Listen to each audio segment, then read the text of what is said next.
Allahumma inna nastahdika li arsyadi amrina wa zidna ilman yanfa'una. Qala al-imamul muallif rahimahullah wa nafa'ana bihi wa bi barakati ulumih wa ghafara lahu wa li masyayikhihi wa li masyayikhina amin. An Abi Hurairah radhiyallahu anhu qala, diriwayatkan daripada Abu Hurairah radhiyallahu anhu, ia berkata, qalat Khawlatun, berkata Khawlah bintu Yasar, ya Rasulullah, fa illam yadhhabid damu, wahai Rasulullah, maka jika tidak hilang oleh darah men itu bagaimana dari pakaian? Qala yakfikal ma'u, memadai, menjawab oleh Rasulullah, memadai akan dikau oleh air, wala yadurruki asaruh, dan tidak mengapa akan dikau oleh bekasnya. Akhrajahu Tirmidzi, hadis riwayat Imam Tirmidzi, wa sanaduhu dha'ifun, adapun sanadnya yaitu dha'if. Wallahu a'lam. Saudara sekalian yang mulia, alhamdulillah wa syukurillah, pertemuan ini kita akan menutup pembahasan tentang najis dan cara menghilangkan najis. Ke depan kita akan mengkaji tentang wudu. Hadis ini disoroti oleh banyak ulama, di antaranya Profesor Dr. Muhammad Az-Zuhaili, dari kalimat yang dituliskan oleh Imam Ibnu Hajar Al-Asqalani, kata beliau, akhrajahu Tirmidzi, hadis ini diriwayatkan oleh Imam Tirmidzi. Kata banyak ulama, tidak ada hadis ini di Sunan Tirmidzi, tidak ada. Akan tetapi yang ada di Sunan Abu Dawud, di Ahmad bin Hanbal, dan di Sunan Al-Baihaqi. Mengapa ada akhrajahu Tirmidzi oleh Ibnu Hajar, ulama hebat, pakar hadis terkemuka?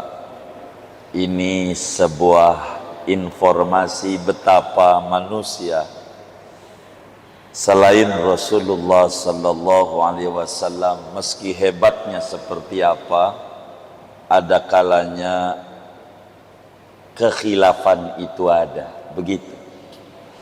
Li'annal insan la yakhlu anil khata'i wan nisyan. Manusia itu setinggi apapun dia tidak lepas dari lupa dan tersalah. Jadi hadis ini, kata banyak ulama, tidak ada di Sunan Tirmidzi kesalahan untuk menuliskan begitu. Dan kesalahan itu bukan untuk kita jauh dari Allah, tapi tentu untuk ketawaduan, betapa manusia itu tidak bisa lepas dari Allah. Emang kita kullu bani Adam khata'un, manusia itu mesti banyak khilaf dan salah, tapi tentu kesalahan itu tidak mengurangi martabat ketinggian seseorang manusia. Kekhilafan itu wajar. Sebagaimana Nabi Adam alaihi salam pun ada khilaf, makan buah yang dilarang. Sebagai gambaran manusia itu tidak lepas dari khilaf, meski lupa, seperti yai kita. Hadis ini Abu Dawud riwayatkan di dalam sunannya, Imam Ahmad riwayatkan di dalam musnadnya, Imamul Baihaqi riwayatkan di dalam sunannya. Kata beliau, wasanaduhu dhaif, sanadnya dhaif, tapi dari jalur ini. Adapun dari jalur yang lain, hadis ini hasan dan layak untuk menjadi hujjah. Begitu saudara. An Abi Hurairah, hadisnya diriwayatkan oleh Abu Hurairah, sahabat besar, dan sudah kita bedah Abu Hurairah, sejarah hidupnya, bagaimana beliau dengan Rasulullah, dan bagaimana Islamnya ibunya Abu Hurairah, dan seterusnya sudah kita bedah pada pertemuan-pertemuan yang lalu, jadi tidak mengulang lagi. Hadis ini ada latar belakangnya saudara, di mana di dalam Sunan Abi Dawud dijelaskan tentang latar belakang sabdanya Rasulullah ini. Di sana, inna Khawlata binta Yasar atatin Nabiyya sallallahu alaihi wasallam faqalat ya Rasulullah innahu laysa li illa saubun wahid wa ana ahidu fihi fa kaifa asna'. Kata Khawlah bintu Yasar, beliau ini pernah datang kepada Habibuna Muhammad sallallahu alaihi wasallam, lalu beliau bercerita kepada Nabi, minta solusi sama Nabi, ya Rasulullah, saya ini punya pakaian cuman atu-atunya, pakaian saya atu, sehingga ketika aku haid, pakaianku terkena darah haid karena punyanya ini doang. Fakaifa asna'u, bagaimana, apa yang aku harus perbuat ya Rasulullah? Begitu. Maka Nabi menjawab, idza tahurti fagsilihi, bilang kau udah bersih dari men, cuci aja pakaianmu. Summa sholli fihi, udah cuci bersih, salatlah pakai pakaian itu. Haulah nanya, fa illam yakhrujid dam, bagaimana kalau darah itu udah dicuci masih nyeplok juga tuh warnanya? Bagaimana darah ini di pakaian ini? Maka Nabi menjawab, yakfikil ma wala yadurruhu asaruh, cukup cuci aja pakai air, tidak mengapa bila ada bekasnya, dimaafin, enggak apa-apa. Saudara sekalian, hadis yang kita bedah pertemuan ini, betapa banyak faedah yang harus kita petik daripada hadis yang diriwayatkan oleh Abu Hurairah daripada Sayyidatuna Khawlah. Yang pertama, betapa para sahabat Rasulullah sallallahu alaihi wasallam tidak pernah malu bertanya agama kepada ulama, kepada Rasulullah sallallahu alaihi wasallam. Enggak nanya kasus yang menimpa dia, ini urusan men, enggak nanya, enggak malu nanya sama Nabi. Kenapa? Karena ini penting ilmu ini. Di dalam kitab Fathul Ilah dijelaskan, qala Rasulullah sallallahu alaihi wasallam, ittala'tu 'alan nar lailata usriya bi fara'aitu aksaru ahliha al-fuqara qalu minal mal ya Rasulullah faqala la bal minal ilm. Kata Nabi, waktu aku Isra Mi'raj, aku diperlihatkan tentang neraka dan penghuni-penghuninya. Siapa yang bakal menghuni neraka nih? Siapa? Maka Nabi bilang, fara'aitu aksaru ahli al-fuqara. Maka aku lihat mayoritas penghuni neraka itu orang-orang miskin.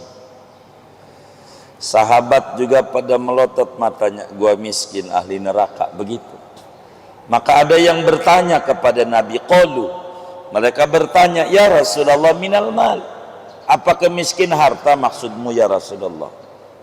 Faqala habibunal Mustafa, maka Nabi menjawab, la, bukan, Bukan miskin harta penghuni neraka itu.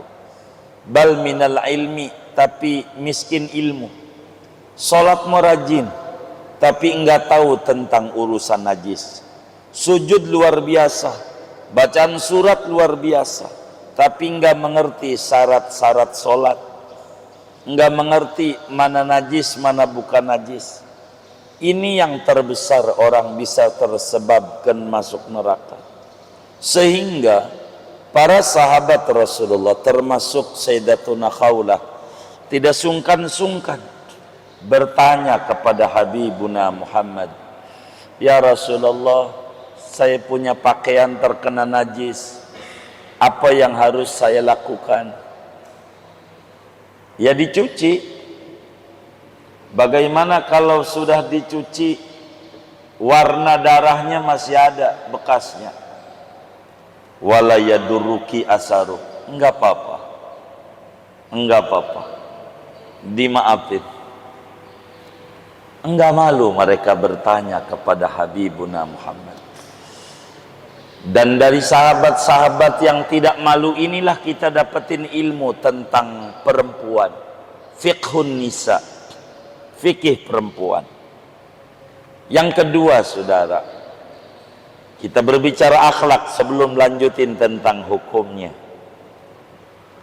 Betapa sahabat-sahabat Nabi itu hidupnya penuh dengan kezuhudan. Hidupnya penuh dengan kesederhanaan. Dan dipuji oleh Nabi. Tuba liman hudiya lil Islam wa kana rizquhu kafafan wa qani'a bih. Berbahagialah mereka yang mendapatkan hidayah Islam, rezekinya pas-pasan namun qanaah, merasa cukup dengan apa yang Allah beri. Ini Khawlah tidak ngadu sama Nabi. Nabi, geblek enggak laki gue, masa baju atu-atu doang, payah banget laki gue nih, kagak beliin baju kayak orang-orang, mau arisan RT beliin baju, mau kondangan baju baru. Ini laki gue geblek, kagak.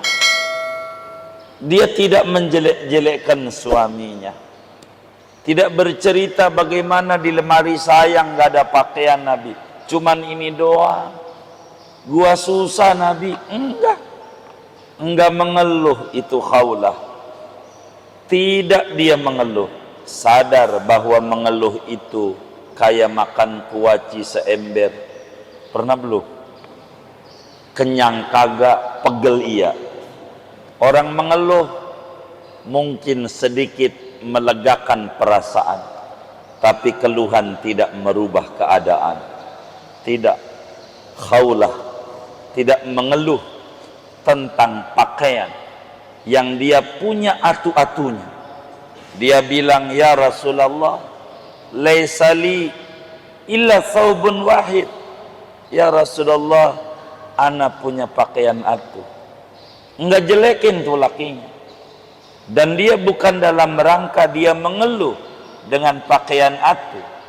Dia menjelaskan ini pakaian kena darah men. Bagaimana ini caranya Nabi? Untuk ibadah saya. Tuh begitu. Betapa hebatnya para sahabat Rasulullah sallallahu alaihi wasallam. Enggak kayak perempuan-perempuan kita. Dikit-dikit baju, sampai yang disalahin agama. Ketika si istri bilang sama lakinya, "Bang, alhamdulillah, di kampung kita sekarang udah ada pengajian lagi kaum ibu-ibu." Astagfirullah. Istighfar lakinya. Ada pengajian. Astagfirullah. Loh, baru alhamdulillah Bang. Bukan. Seragam yang kemarin belum lunas. Ini seragam lagi nih. Begitu. Tuh, istighfar, saudara. Tuh begitu. Kenapa? Karena di teknis kita sering ribetin, bukan pada prinsipnya. Begitu. Ini Khawlah cakep. "Ya Rasulullah, aneh punya pakai baju atu, kena darah haid, bagaimana cara agamanya, saya ini pengen ibadahnya diterima sama Allah, pengen ibadah saya sah, apa yang harus saya perbuat? Namanya minta solusi, namanya nyari makhraj, nyari jalan keluar. Maka Rasulullah sallallahu alaihi wasallam menjawab, "Idza tahurti," bila Anda telah suci khaulah, fagsilihi, cuci aja pakaianmu. Cuci. Kalau udah cuci bersih, summa shollifi, pakai lagi. Enggak apa-apa. Enggak apa-apa. Yang penting udah bersih. Bagaimana kalau nyeplok tuh darah men, udah dicuci kagak hilang-hilang, masih ada bekas warnanya. Wala yadurruki asaruh, enggak ngapa bekasnya, enggak ngapa. Fikihnya saudara, yang ketiga, faedah yang ketiga, apa hukum yang bisa kita ambil dari hadis khaulah ini? Yang pertama, fikihnya, bila pakaian terkena darah men, maka hukumnya najis dan wajib darah itu dibersihkan dengan air. Tandanya Nabi menyatakan yakfikil ma, cukup pakai air, enggak perlu disabunin pakai deterjen, enggak usah, air aja udah cukup untuk membersihkan pakaian, sudah cukup. Begitu, tidak perlu dalam-dalam harus pakai deterjen, itu hanya berbicara kebersihan saja, tidak berbicara kesucian. Untuk suci dengan air sudah cukup memadai.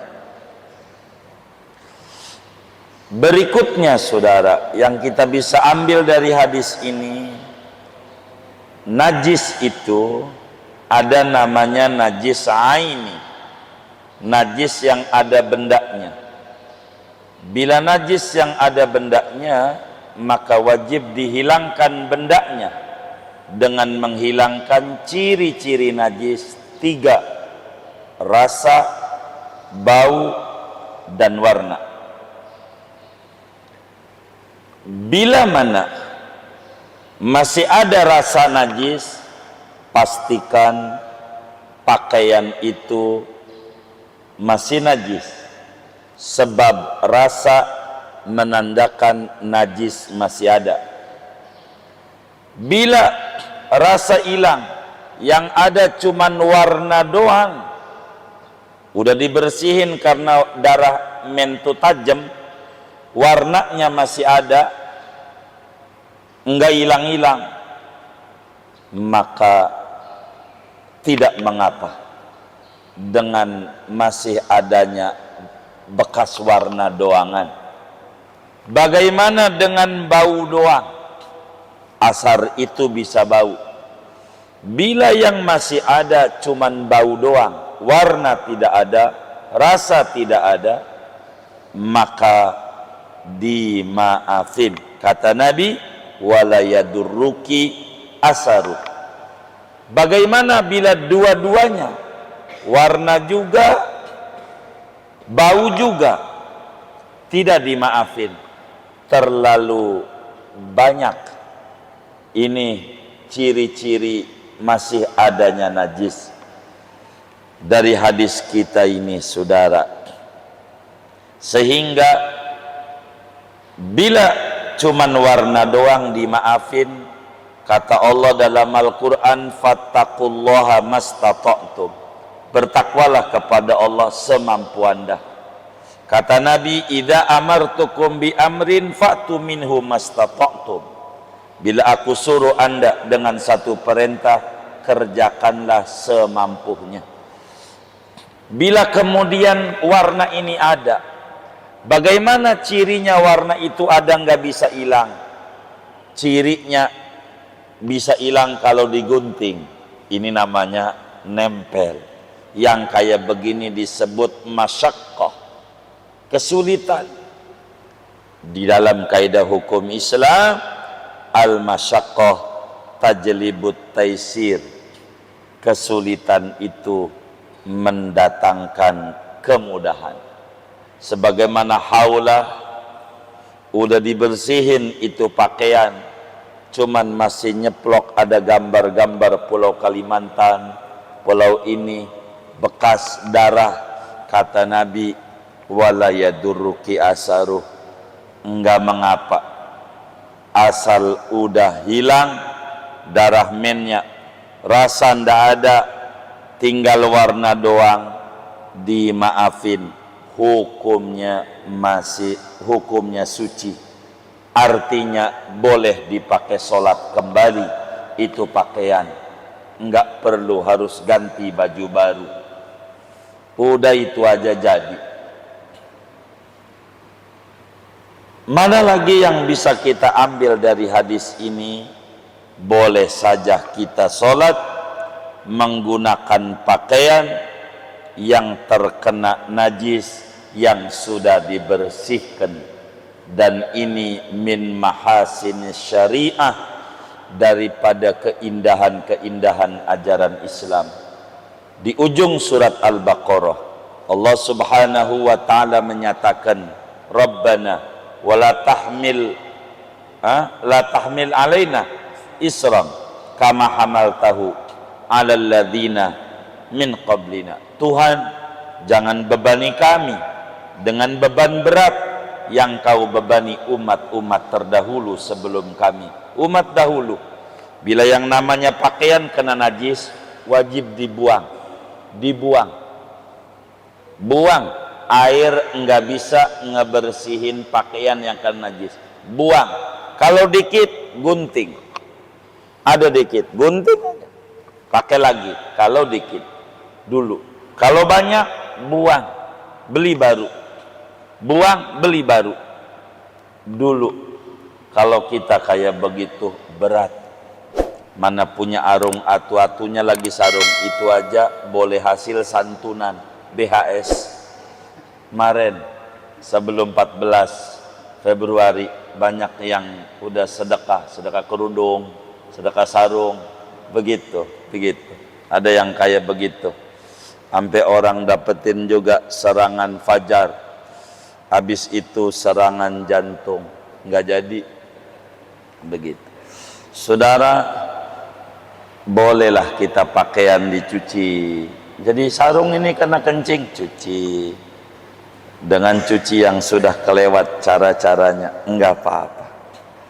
Boleh kita pakaian yang kena najis, asal kita sudah jalankan aturan-aturan mensucikannya, seperti apa yang dijelaskan oleh Nabi besar Muhammad sallallahu alaihi wasallam. Hadis ini berbicara pakaian atau badan yang kena najis wajib hukumnya dicuci, dan darah hukumnya adalah najis. Tapi kalau sudah dicuci, boleh pakaian itu dipakai sholat kembali, seperti apa yang diajarkan oleh Nabi kepada Sayyidatuna Khawlah bintu Yasar, yakfikil ma wala yadurruki asaru. Islam ringan, pempes itu ajaran umat terdahulu. Sekali pakai buang, sekali pakai buang, sekali pakai buang. Bagaimana kalau orang laki kan boros, udah tua begitu, bukan gen Z lagi ini, udah Z ini, gen Y kayaknya ini, begitu, udah yai begitu, yang udah tua kayak begini nih, bagaimana?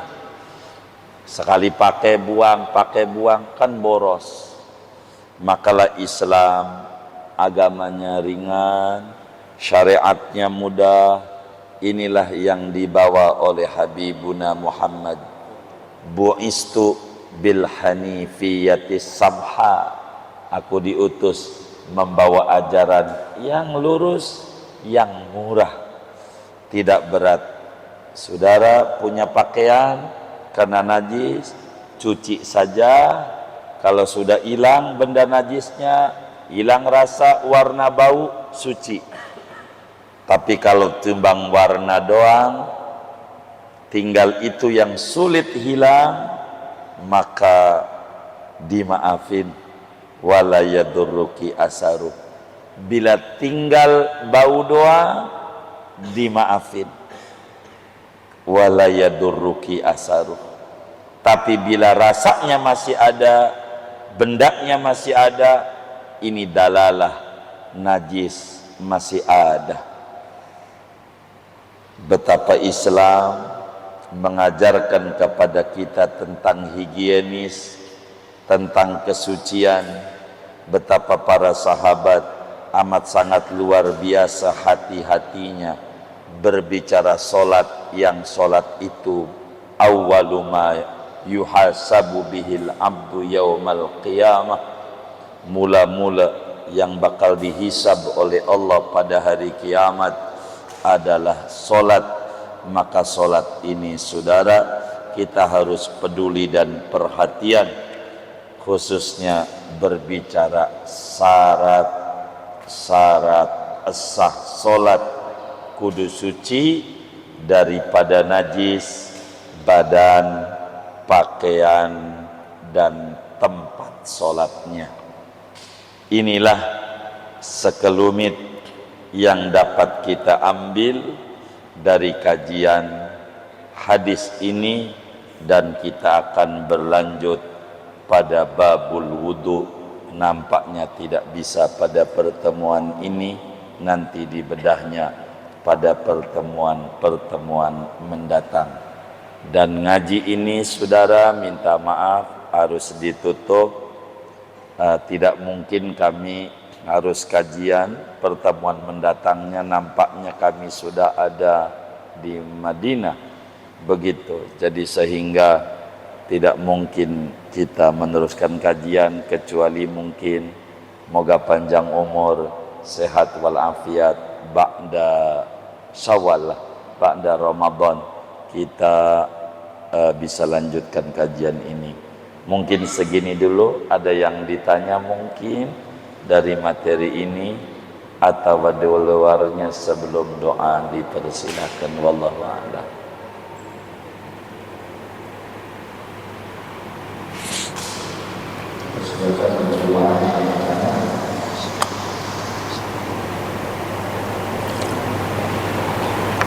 Sudah cukup. Kita baca Fatihah. Yang pertama kita hadiahkan kepada pengarang kitab Bulughul Maram, Al-Imam Ibnu Hajar Al-Asqalani. Makamnya di Fustat di Mesir, di Jabal Muqattab. Masyhur diziarahi banyak orang. Kita baca Fatihah untuk beliau. Mudah-mudahan pengarang Bulughul Maram, Imam Ibnu Hajar Al-Asqalani, Allah tinggikan derajatnya, Allah luaskan kuburnya, dijadikan raudhah min riyadil jannah, limpahkan cahaya ampunan, rahmat dan keridhaan kepada beliau, dan Allah curahkan buat kita bersama ilmu-ilmu beliau, keberkahan-keberkahan beliau, sehingga hidup kita makin mulia dunia dan akhirat kita. Al-Fatihah.